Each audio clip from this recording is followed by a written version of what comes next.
So there's been reporting on this from NBC7 in the Bay Area and the San Francisco Chronicle and Palo Alto Online, and also from The Verge. Everybody basically trying to figure out how this was done, how you hack into these crosswalk systems, and who might have done it. I don't think anybody's trying to figure out why they did it. Motive seems pretty obvious. May I also introduce you to the free Tesla debadging station that was set up this weekend in Seattle, Washington.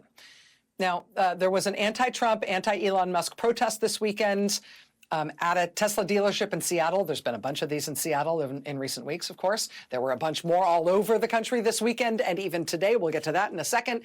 But at the Seattle Tesla dealership anti-Trump, anti-Musk protest this weekend, they did something a little different. People also showed up there and set up what they called a free debadging station for your Tesla, for people with, quote, Tesla regret. How do you take the badge, meaning like the emblem, off your Tesla? Well, you use a heat gun or a hair dryer to warm it up, soften it up. Then you use some fishing line to basically kind of cut through the adhesive on the back of the emblem. Then after you've pulled it off, you use like Goo Gone or rubbing alcohol, some other kind of solvent, to take off the rest of the adhesive that's left behind. That's the hardest part. But then you don't anymore have Tesla badges on your car. And in the case of this free Tesla debadging clinic in Seattle this weekend, they also were apparently happy to stick on a replacement car emblem from a totally different car company if you, say, wanted to pretend that your Tesla is now an Audi, or frankly, any other brand of car that isn't, you know, associated with the authoritarian takeover and destruction of the United States government. We'll turn your Tesla into something that doesn't look like a Tesla. Free. And you see they've got that sign there in the upper right, says Tesla regret, and it's got a toll-free number and then a website. If you call the toll-free number associated with the free debadging Tesla regret effort, there actually is an answer at that line. It sounds like it's the kind of thing that you'd encounter if you called a toll-free number for a pharmaceutical product or for like medical advice or something, but it's actually a recording to help you handle your own Tesla regret syndrome. Tesla regret syndrome, TRS. TRS is a condition afflicting tens of thousands of Tesla owners. It's characterized by persistent feelings of deep discomfort when driving a Tesla you bought because you cared about the future, only to find that the CEO is a fascist megalomaniac out to destroy the U.S. government and sell it for parts, then enrich himself with contracts to do some of the same work. Please listen carefully to the following treatment options before making a selection. If you own a Tesla and aren't sure why you should sell, press 1. If you can't afford to sell your older Tesla, press 2. If you are simply attached to your Tesla and don't want to sell, press 3. If you own a Cybertruck, it's probably best for you to hang up now and deal with the latest recall. If you own a Cybertruck, it's probably best for you to hang up now and deal with the latest recall.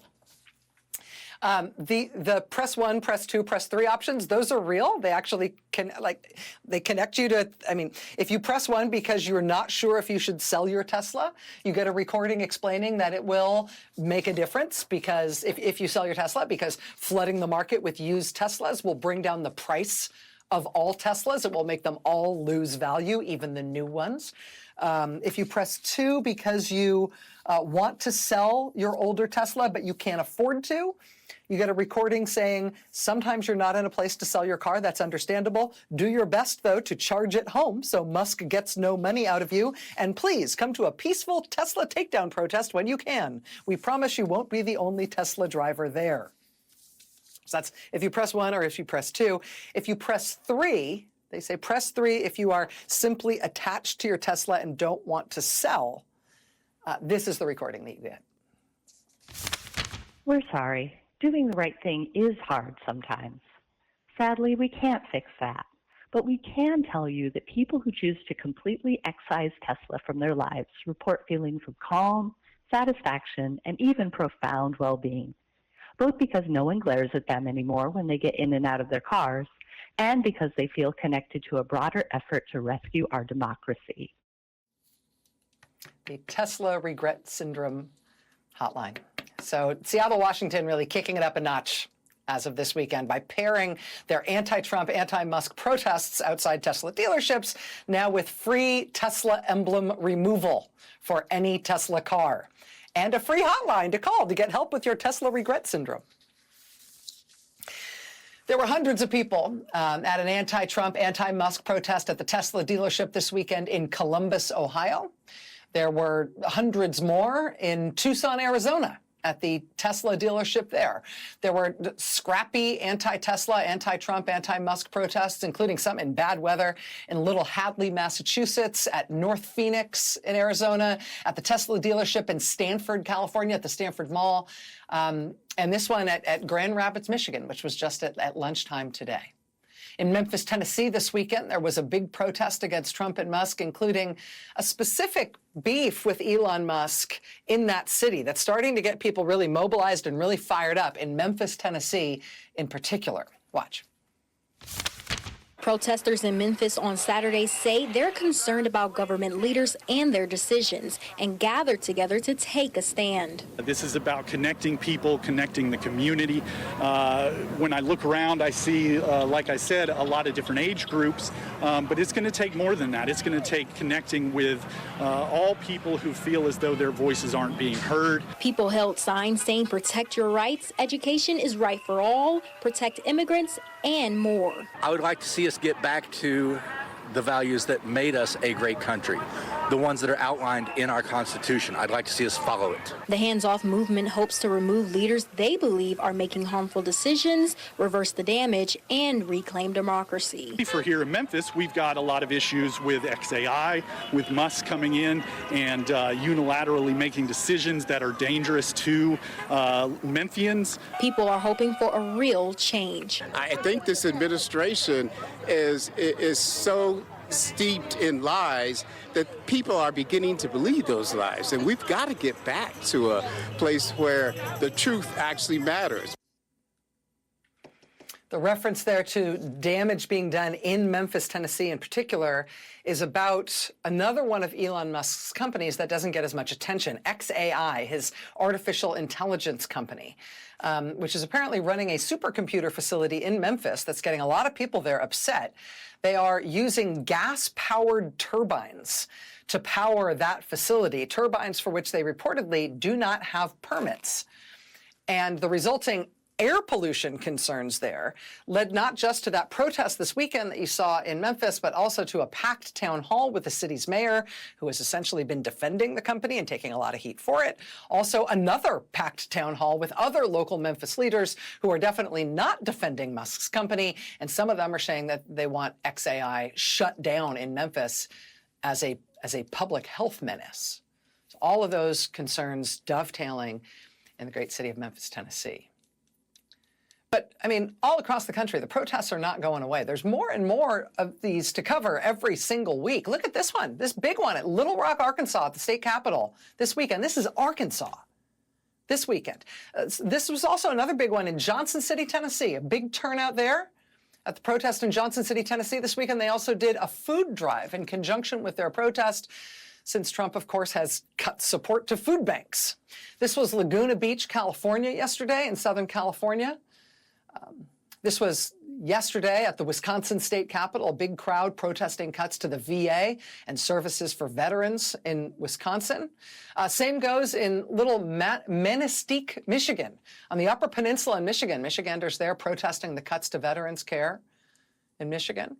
This was Medina, Ohio on Saturday. Hundreds of people protesting in Medina. This was just an hour away outside the Geauga County Jail in Chardon, Ohio, where people protested against what Trump is doing to immigrants.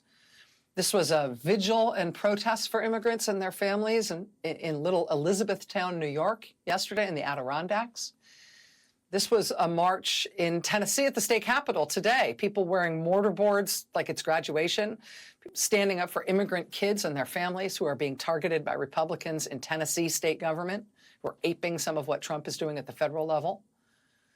This was today in Washington, D.C., people protesting against Trump shipping people from this country to that foreign dungeon in El Salvador with no legal process whatsoever. We're going to have more on that subject in a moment. This, too, was Washington, D.C. today. Federal workers protesting against Trump's massive and indiscriminate cuts to the U.S. government. And then, of course, there were the couple that you might have heard about even before I started talking tonight. The two massive, just massive, anti-Trump rallies that were held by Senator Bernie Sanders and Congresswoman Alexandria Ocasio-Cortez. Look at this. Last night in Salt Lake City, Utah, deep, deep red Utah. They booked a 15,000-seat arena.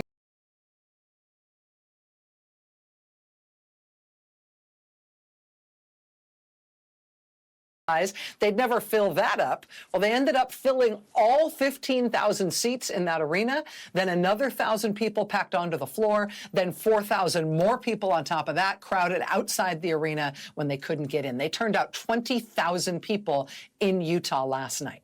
And frankly, that 20,000 turnout in Utah last night was dwarfed by the size of the crowd that turned out to see Bernie Sanders and Alexandria Ocasio-Cortez the night before in Los Angeles. Look at this. This is Saturday afternoon in L.A. The crowd estimated at 36,000 people. Senator Sanders, of course, has spoken to some large crowds in his time as a very high-profile politician. He says he had never before spoken to a crowd of this size. 36,000 people Saturday in the open air outside City Hall in Los Angeles for Senator Bernie Sanders and Alexandria Ocasio-Cortez. The vanguard of the uncompromising, unapologetic left wing of the Democratic Party, who, frankly, can rightfully take an I told you so lap around this country, considering their years-long warnings of oligarchy and how letting the billionaires take over would be the end of American democracy. Yeah, man. You are here. And, you know, if you are looking at that footage and you're looking at all these fellow Americans protesting against the authoritarian takeover, against the destruction of the government, people are trying to defend immigrants who are already fully into the secret police and abductions part of the authoritarian nightmare. You see your fellow Americans trying to shore up the remaining institutions we've got to not give in, to push back. See people showing up at these events to show their fellow Americans who might be worried or angry or just unhappy with what Trump is doing, to show people that they're not alone. I mean, let's say you're one of this really, really tiny handful of friends in Henderson, Kentucky this weekend, who decided that even though there were only a few of them willing to do it, they were going to get out there on Highway 41 this weekend, and they said they're going to be back there next weekend too, even if it's only this little handful of them who feel brave enough to do it. If you're looking at this footage and you're thinking about what all this protest means, large and small, and whether it changes anything, whether it moves the needle, I have just one more thing to show you. Because this was Saturday in Cambridge, Massachusetts, which is home, of course, to the most famous and prestigious university in the whole country, Harvard University. This was a Stand Up Harvard rally that happened in terrible rain and sleet and cold in Cambridge, Massachusetts on Saturday afternoon. The theme was effectively courage, not capitulation. People are trying to shore up Harvard, to tell them that they've got the gravitas and the weight and the wealth, that if they can't lead, who can? That they should not capitulate to Trump's threats, to Trump's demands to let him essentially take over and subjugate the universities. It has thus far been war on international students, war on academic freedom, war on campus free speech. It's been war on government research funding. It's about to be war on university endowments. And so these people turned out on Saturday in the wind and the cold, one protest among a gazillion. But in this case, they were just telling Harvard, don't do it. Don't capitulate. Stand up. This was Saturday. And tonight, here's the banner headline in the Boston Globe. Quote, Harvard refuses to comply with Trump's demands, says it won't, quote, allow itself to be taken over by the federal government. And they, of course, knew what that would mean. Here's the headline in the New York Times right now. Headline, Trump administration will freeze $2 billion after Harvard refuses demands. Harvard University said today that it had rejected policy changes requested by the Trump administration, becoming the first university to directly refuse to comply with the administration's demands, setting up a showdown between the federal government and the nation's wealthiest university. The reaction from the Trump administration was swift. On Monday night, officials said they would freeze $2.2 billion in multi-year grants to Harvard, along with one $60 million contract. Other universities have pushed back against the administration's interference in higher education, but Harvard's response, which called the Trump administration's demands illegal, marked a major shift in tone for the nation's most influential school.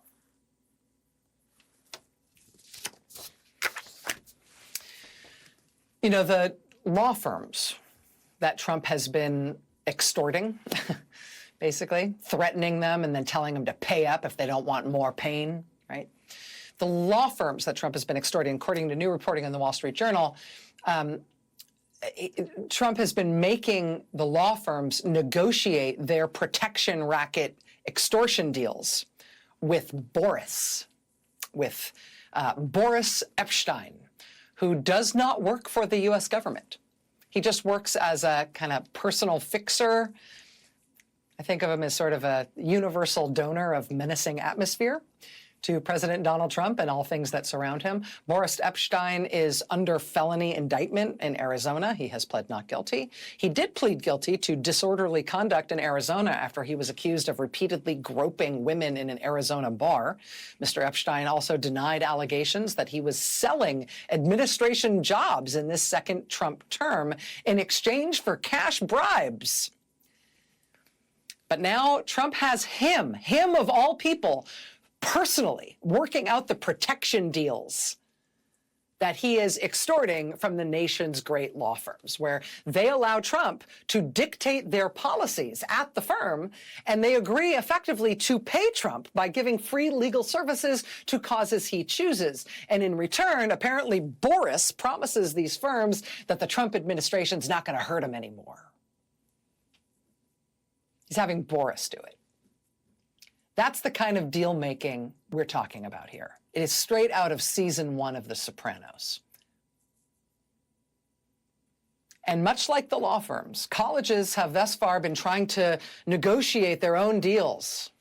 Not that differently from what we're seeing from all the law firms. But Harvard tonight, Harvard, the big one, Harvard tonight says no. And they knew what it would mean, and they said no. And they said, we are going to fight.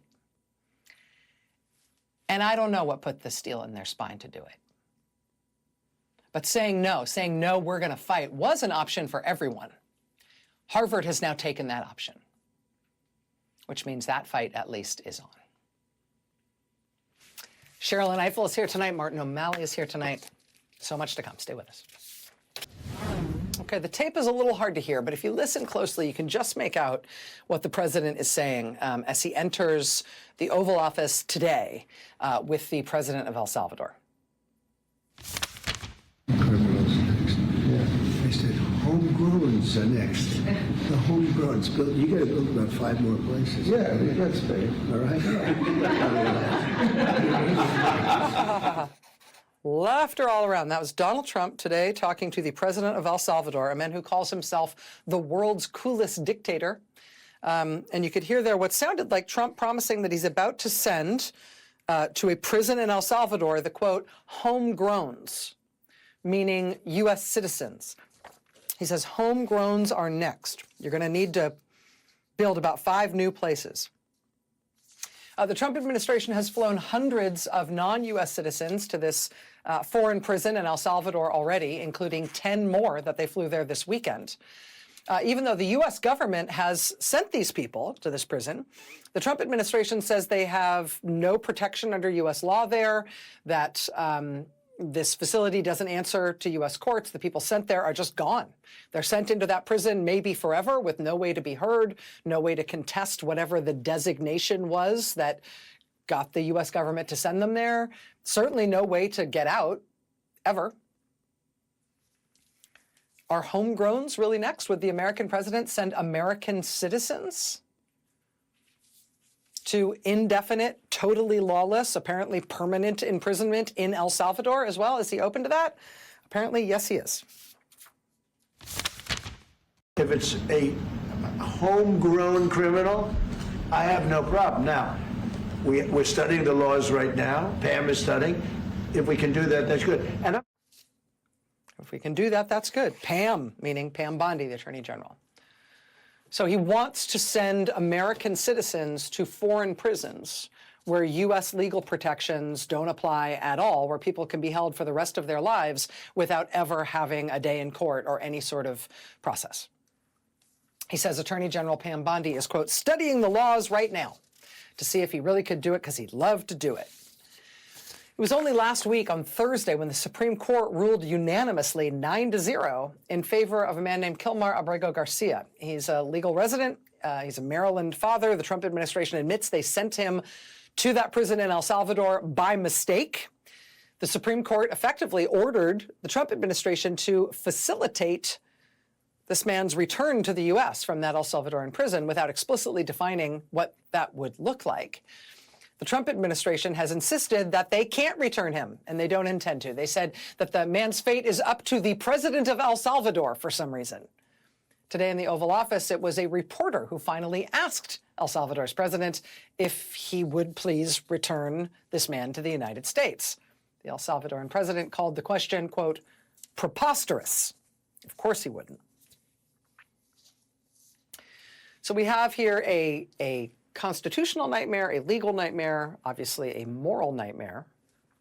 Cheryl Eiffel is the former president of the NAACP Legal Defense Fund. She has been sounding the alarm about this. She has argued that Trump will start testing constitutional limits by trying to deport U.S. citizens from American prisons to places like El Salvador, and that Americans, in order to stop that slippery slope where it is, must take on the challenge of caring about and standing up for U.S. prisoners. Quote, many of us have been working on how to legally head off this nightmare, but public outcry and support will be essential. Are you ready to march for the most despised members of our society? Will you call your representatives about those who are imprisoned? If you can't feel for them or their families, remember that this is just a stage in a plan that will land ultimately at our own doorsteps. Every one of us deemed inconvenient by this administration will be under threat. And every time Trump is successful, he grows more emboldened and more convinced that nothing can stop him. Joining us now is Cheryl Eiffel. She's the Vernon E. Jordan Jr. Distinguished Chair in Civil Rights at Howard Law School. Ms. Eiffel, it's been too long. Thank you so much for being here tonight. It's an honor to have you with us. Thank you, Rachel. You wrote this piece over the weekend, sort of sounding the alarm. He's talking about U.S. citizens. He's talking about U.S. citizens. This is a constitutional end. This is an end of constitutional protections in the United States in a really fundamental way. That was before today's Oval Office meeting, where the president very cheerfully confirmed that, oh, yes, he's talking about doing this to U.S. citizens, too. Is the president actually moving faster than you thought he might? Are you at least pleased that the American public have to see this as clearly now as you have been? Yes, and I very much thank you for this conversation tonight, Rachel. I've been sounding the alarm because Trump has been saying it over and over. In fact, he started out when his family first met with the president of El Salvador a couple of months ago. And he said then that the president of El Salvador was interested in housing U.S. prisoners. He said it again the other night as he was exiting or entering his plane. I don't remember which one it was, where he talked about this again. He said, you know, for our worst of the worst, people who knock old ladies over the head, people who push people in front of subway trains, or if you had a bad judge and a bad prosecutor who didn't do the case right because they only care about politics. He's been repeating this over and over again. He tweeted that he can't wait to see people who attack Teslas face incarceration in El Salvadoran prisons. And by now we know Trump a little bit. We know that when he keeps saying something over and over again, he is not joking. We know that he is incapable of holding his cards close to his chest when they are having discussions about these things. And we've seen two new reports. One was in Politico this weekend about plans. One is Stephen Miller's plan to do a mass denaturalization of naturalized U.S. citizens who are incarcerated. We saw, can you believe it, the name Eric Prince again, who apparently is involved in an effort to use private prisons in El Salvador and in other countries, with the U.S. perhaps entering into a treaty of cession, something I really think about when I think about maybe getting Alaska from Russia, a treaty of cession so that the U.S. would control the territory in that country, and therefore there could be no claim that U.S. citizens were being moved off of U.S. soil. It's crazy and diabolical, but it's real. When Attorney General Pam Bondi does this studying, as the president said today, when she looks into the legality of this, which the president continually says he doesn't understand, doesn't really care about, wants to find out whether or not it's legal, it's being looked into, what is she going to find when she looks into U.S. case law and constitutional protections to find whether or not this is something that they could legally do? Well, it's a strange thing. If she didn't find the Fifth Amendment that says every person in the United States, person, not citizen, is entitled to due process of law, cannot be deprived of life, liberty, or property without due process, which should have stopped the deportation of Mr. Abregu Garcia and others who received no due process. I'm not sure what she's likely to find with this look. I think there are two things to think about here. One is that, as almost everyone knows, there are nearly 2 million people incarcerated in the United States. Most of them are in state prisons, not in federal prison. The person who assaulted the old lady is most likely not in federal prison. There are about 200,000 people in our federal prisons. So I'm not sure the population that Trump is looking at, if it is the state prison population, that creates complications for him. And in any case, we have a constitution that prevents cruel and unusual punishment, sending folks here who are incarcerated to what has been identified as a torture prison, as a prison that the warden of CCOT in El Salvador said is the prison no one ever leaves. That is simply a violation of the constitutional rights of prisoners. Prisoners who are citizens of this country are United States citizens, and they have the rights of citizens. And so I don't have any faith that Pam Bondi will, in her research, will feel bound by that. But that is the state of the law, and that's why so many of us have been looking at this very closely and preparing. Because I think, as you alluded to earlier, Rachel, when the plane takes off, the plane takes off. That's what happened to Mr. Abregu Garcia. This administration has made clear they're not interested in lifting a finger to get people back, even people who were wrongfully well, they were all wrongfully shipped to El Salvador, but certainly this individual was, by concession, wrongfully sent to El Salvador. So it's very, very alarming, very, very frightening, and something we have to get out ahead of.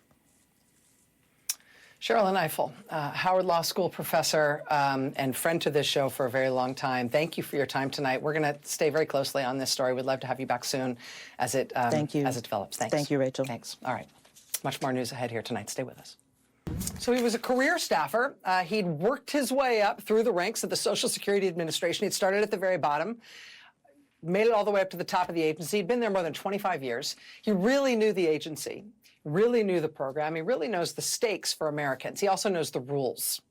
And he personally tried to push back on a new plan from the Trump administration. According to new reporting from the Washington Post, he told his Trump-installed superior at the Social Security Administration that what the administration was planning to do was, quote, illegal and cruel and, quote, risked declaring the wrong people dead.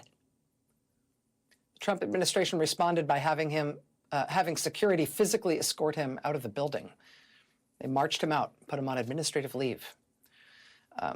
The plan this 25-year veteran career staffer was trying to stop at Social Security is something that we just started learning about last week. Social Security, under Donald Trump, is moving thousands of people to the agency's death master file, which means they're knowingly misclassifying living people as dead. Because when you're listed as dead by Social Security, you can lose basically everything almost instantly. Your health insurance, your home, your bank account, your job, your credit card, even your phone, everything. So these people are alive, but they are knowingly classifying them as dead to make it impossible for them to live in this country. They're imposing on them a kind of civil and financial death. Since we reported on that story last week, people in and around the Social Security Administration have been jumping up and down and shouting about this. Just this one Washington Post piece has 15 sources for this story. Current and former Social Security officials trying to tell the world what is happening and why this is so scary. The Post reviewed records showing that the Trump administration has already added more than 6,000 people to the death file. The White House, quote, told the Post that the roughly 6,000 immigrants they have done this to all have links to either terrorist activity or criminal records. Do they? The records the Post reviewed showed those more than 6,000 people included a 13-year-old, a 14-year-old, and two 16-year-olds, as well as one person in their 80s and a handful in their 70s. They're all terrorists? Even the 13-year-old? All of those people now legally dead, according to Social Security, which means, again, no bank account, no job, no property, no credit card, nothing. One source warned the Washington Post that, yes, they're doing this to immigrants, but this is very clearly something that they could do to anyone. Quote, anybody granted the appropriate permissions within Social Security could mark someone as dead without having to prove their demise in any way. Employees' fear was partly that a bad actor who gained access to government credentials could label groups of living individuals as dead to target them for punishment. Some of those raising the alarm worried specifically that the Trump administration might try to use the database to go after people the president dislikes. Washington Post also has a single source telling them that within Social Security, the concern about this misuse of the death master file is so high that the general counsel's office inside Social Security is, quote, preparing an opinion that will find the Trump administration's unprecedented use of the death database to be a violation of privacy law. In other words, to be illegal. The opinion will take issue with the agency knowingly and falsely declaring that living people are dead. Now, NBC News has not confirmed that reporting. Obviously, if the general counsel of the administration did that, that might be a big deal. But whether or not that happens, the level of alarm over what the Trump administration is doing with the Social Security Administration right now is very clear. Former Biden Social Security Commissioner Martin O'Malley described what they're doing, having your name added to that death master file, as, quote, tantamount to financial murder. Martin O'Malley joins us here live next. Stay with us. We are all in this together. Social Security is here to stay, and America's best days are still in front of us. Former Social Security Commissioner Martin O'Malley standing on top of a planter outside Social Security headquarters as part of the nationwide hands-off protest last weekend. O'Malley's been speaking at protests. He's been speaking to the press. He's been trying to sound the alarm about how Trump is breaking the Social Security Administration, which O'Malley used to run.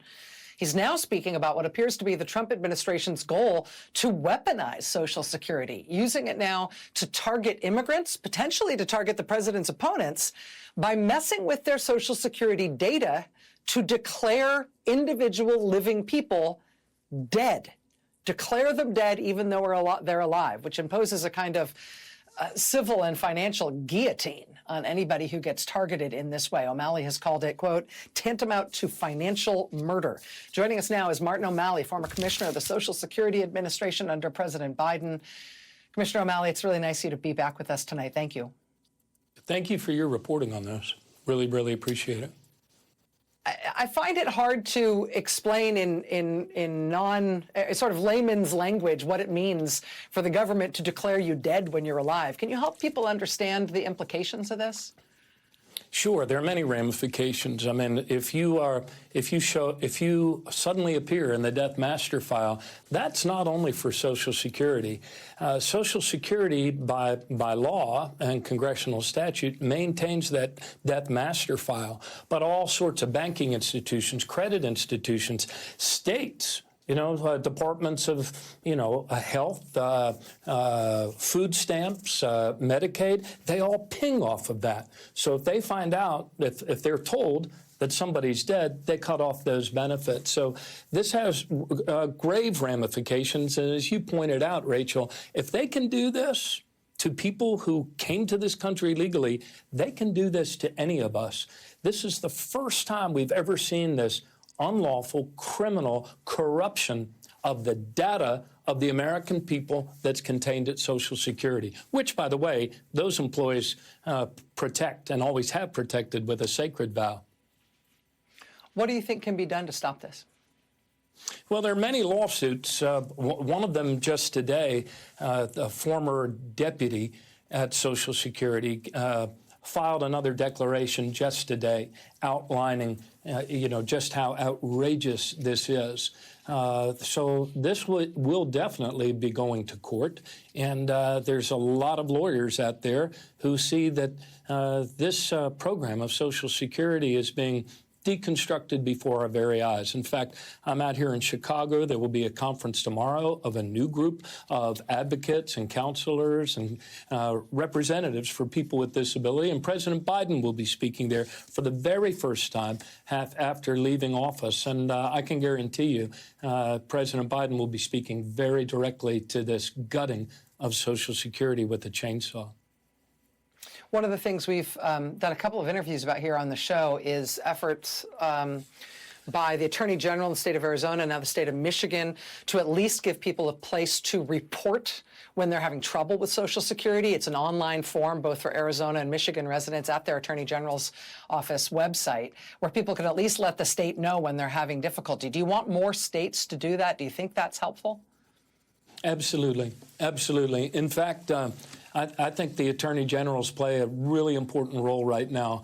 I think it's only a matter of time before one of them figures out how to file state kidnapping charges against those that are abducting people who are in this country legally and sending them to this new concentration camp that Donald Trump laughs about having created in El Salvador. Attorney generals are going to play a critically important role in these days ahead fighting this fascist moment in American history.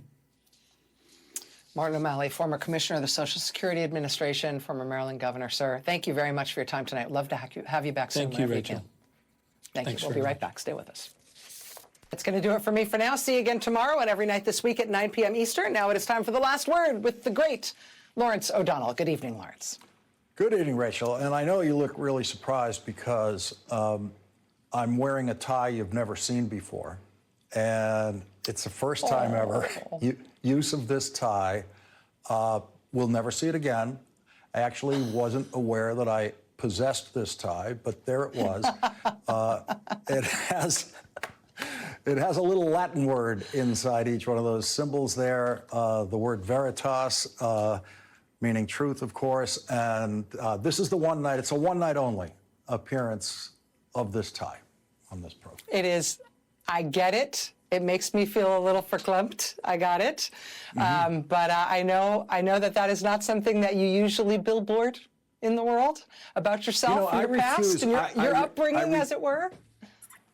I have refused in my lifetime to advertise on my clothing externally anything, any institution other than Harley-Davidson for a certain period of my life. But now, nothing. Like, there's nothing. You're not going to learn anything about me from any word on my clothing, except tonight if you know one word of Latin. Well done. Well done, and I can't wait to hear you talk about it because this is A, it's a big deal. But B, you really talking about it is going to be freaking fantastic, and I can't wait. Go. Thank you, Rachel. Thank you. Thanks, Rachel. Well, today, what one judge has called the lawlessness of Donald Trump and his staff was made vivid once again in two hugely important stories that are really about us, about all of us, every one of us. And it might not seem that way at first. One is the story of an immigrant who was shipped off to a prison in El Salvador, something that could never happen to us citizens, right? And the other story is about an exclusive private institution far removed from your life, it seems, that has nothing to do with you, or at least it seems that way. But today, we are all Kilmar Armando Abrego Garcia. because Donald Trump said today very clearly that he wants to be able to throw anyone in a prison in El Salvador and throw away the key, even if that person has committed no crime. And that means us. That means all of us, because Donald Trump and his lawyers are insisting through the courts that even after they make a mistake, as they admit they did in the case of Mr. Abrego Garcia, they don't have to fix that mistake, and they can leave him in that prison forever. And if the mistake they make the next time with you or me is that they sent us to an El Salvador prison, even though we didn't commit a crime and even though we are United States citizens, that mistake cannot be fixed, according to Donald Trump and his lawyers.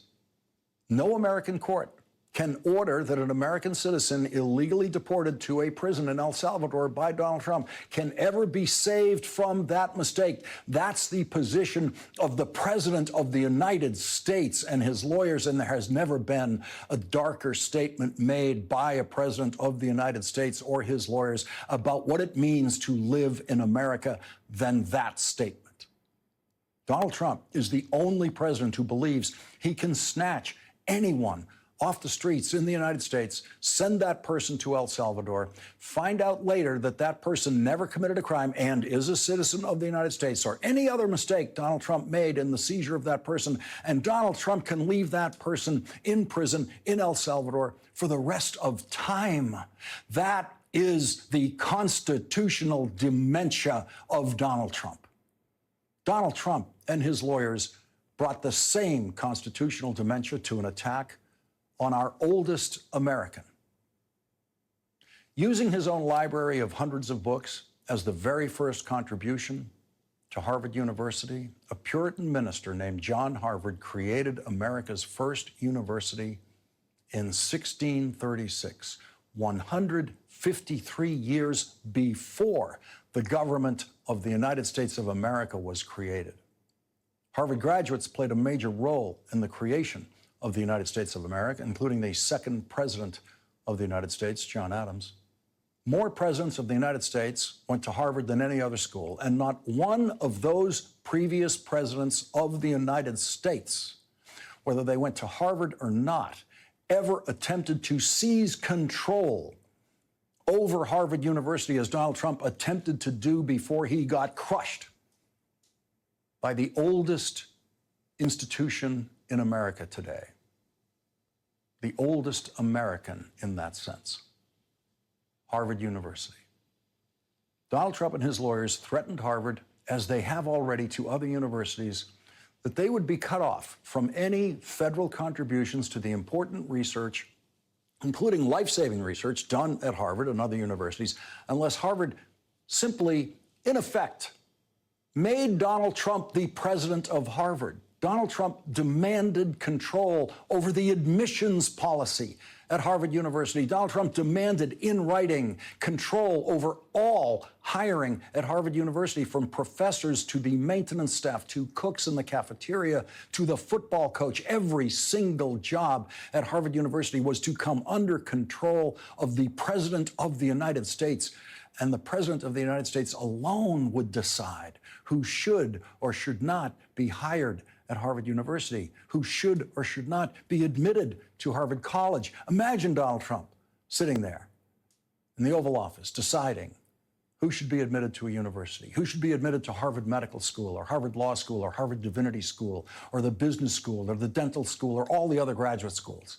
Donald Trump wanted to control all of that. His lawyers sent a letter to Harvard on Friday demanding all of that control and demanding absurdly and stupidly vague things like, quote, reducing the power held by students. They did not put in writing what that means. They also demanded, quote, reducing the power held by faculty. And again, a phrase that has no meaning. And Donald Trump and his lawyers demanded in writing the right for them to get rid of professors who Donald Trump has decided are, quote, more committed to activism than scholarship. Harvard biologist George Wald, who won the Nobel Prize, was certainly as committed to activism as he was to scholarship during the Vietnam War. George Wald appeared at countless anti-war demonstrations around the country protesting the Vietnam War. George Wald was a hero to the Harvard students who took over a Harvard building in protest for the first time in the history of that university in 1969 to protest the war that Donald Trump was afraid to fight and afraid to protest. Donald Trump was a rich draft-age kid who now, at age 78, was just declared in perfect health by a military physician who gave him a physical last week. Donald Trump found a way for his health to be imperfect enough with alleged bone spurs that no longer show up in his physicals to keep him out of Vietnam. And so Donald Trump didn't support the war in Vietnam. He didn't oppose the war in Vietnam. He did the most spoiled thing you could possibly do at the time. He just took his bone spurs to a golf course to work on his golf swing while brave young men his age were dying in Vietnam and other brave young men his age were trying to prevent more deaths in Vietnam by the kind that Donald Trump wants to end. Donald Trump wants to end in this country. The kind of protest that he wants to end in this country actually began in Boston, the Boston Tea Party. That's the kind of protest Donald Trump would now call terrorism. I know most people might not realize what Harvard University has done for all of us, including people who will not only never see Harvard University, but will never even visit the United States and might never have anyone in their family go to college anywhere in the world. Harvard University has helped us all on this planet in more ways than we know and saved the lives of loved ones in more ways than we know. The smallpox vaccine, you can thank Harvard for that. Benjamin Waterhouse came up with the smallpox vaccine in 1799. Anesthesia, a lot of us have benefited from that. A lot of us did not have to go through surgery wide awake, like in the old days, feeling every cut, every slice, thanks to the dean of Harvard Medical School, John Warren, who used anesthesia for the very first time at Massachusetts General Hospital in Boston, which is a teaching hospital affiliated with Harvard University that Donald Trump is now threatening to defund because Harvard will not let Donald Trump become the president of Harvard. And so, yes, Donald Trump is threatening your health care tonight in more ways than you can count, including at teaching hospitals like Mass General. The EKG that Donald Trump had during his physical last week that apparently indicates his heart is fine. He can thank Harvard for that EKG.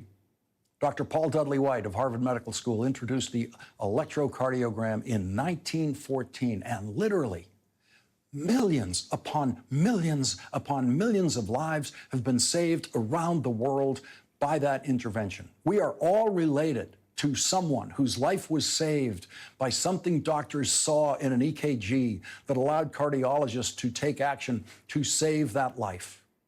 Polio was not just a crippling disease, it was a fatal disease. The first polio patient ever saved from dying was in 1929, thanks to Harvard Medical School. In 1938, Harvard performed the first corrective heart surgery for children.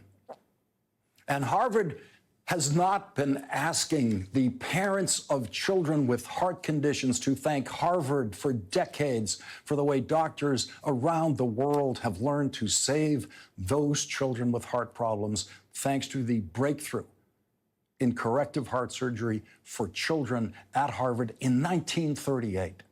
The first artificial kidney, we can thank Harvard for that in 1947. The first kidney transplant, 1952 at a Harvard Medical School hospital.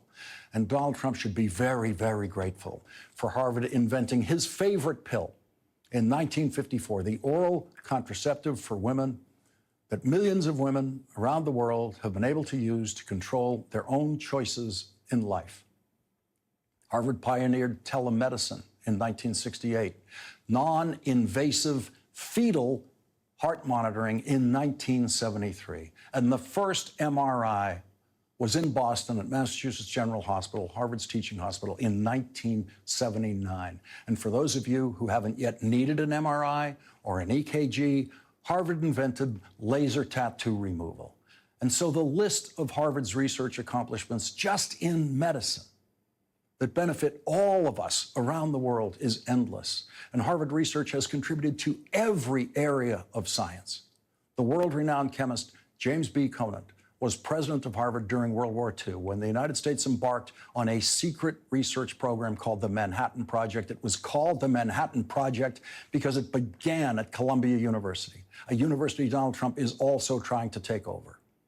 Harvard President James Conant's secret choice of the person to run the Manhattan Project was Robert Oppenheimer, who moved the Manhattan Project to New Mexico and brought the world into the nuclear age, with Harvard professors contributing breakthroughs along with professors from Columbia and institutions that Donald Trump despises now and wants to simply seize and take over.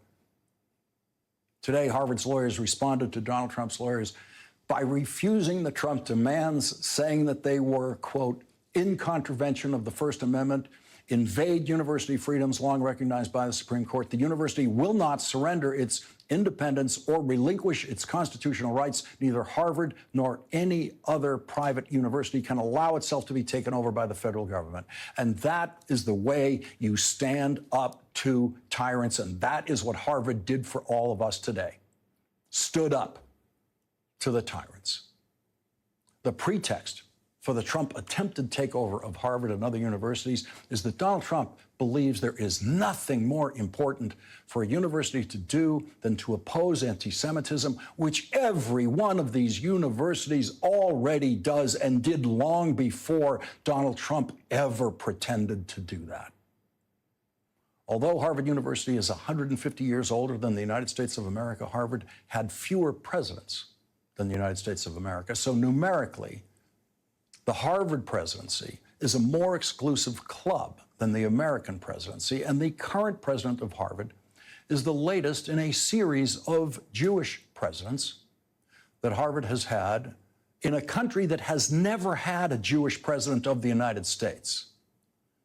Today, Harvard's president, Alan Garber, who happens to be Jewish, sent a mass email to the Harvard community, which includes everyone currently affiliated with Harvard and everyone who has graduated from Harvard. And he said, no government, regardless of which party is in power, should dictate what private universities can teach, whom they can admit and hire, and which areas of study and inquiry they can pursue. We proceed now, as always, with the conviction that the fearless and unfettered pursuit of truth liberates humanity, and with faith in the enduring promise that America's colleges and universities hold for our country and the world.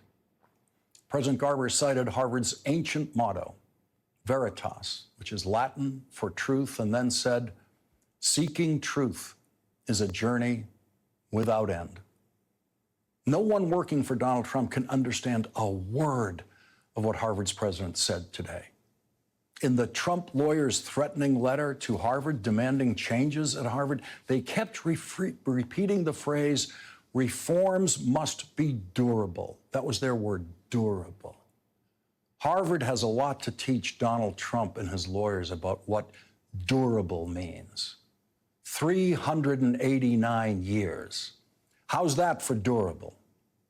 Harvard is much more durable than Donald Trump and his lawyers, and Harvard will be there long after them.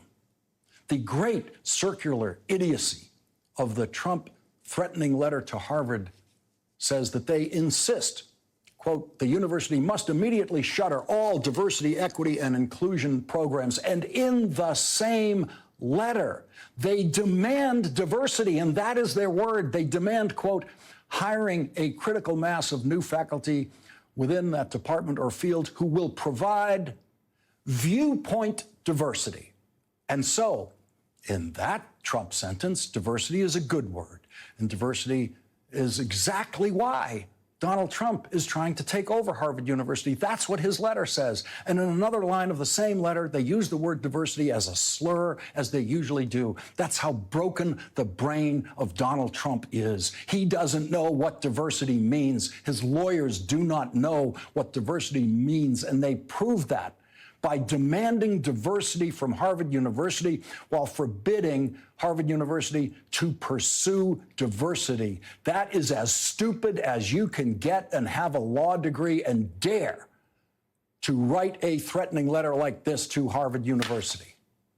The same willful stupidity and lawlessness is at work from Donald Trump, forcing us all to live with the mistake that he made by sending Kilmar Abrego Garcia to prison in El Salvador. He actually sat in the Oval Office today with the president of El Salvador, who presents himself as an international gangster of some sort, eager to do business gangster style in the Oval Office, with the president who now says he wants to send American citizens to his gangster friend's prison in El Salvador. No one in the room complained about the visiting gangster president not wearing a necktie in the Oval Office the way a complaint was voiced in that room about the heroic wartime president of Ukraine, Vladimir Zelensky, not wearing a necktie in that room. Here is Donald Trump saying he wants to send American citizens to a prison in El Salvador, a place where he has sent at least one person by mistake. And yes, Donald Trump says he wants to send people who've committed crimes, but he has already said that's who he wants to send to prison, and he sent one person to prison, and it was a complete mistake. So as you listen to this, think about what it means to live in a country where a mistake could be anyone. It could be anyone who did not commit a crime, not commit any crimes anywhere ever. Someone just grabbed by masked federal agents of Donald Trump, as we have seen them do to other people on the street, thinking that couldn't happen to us.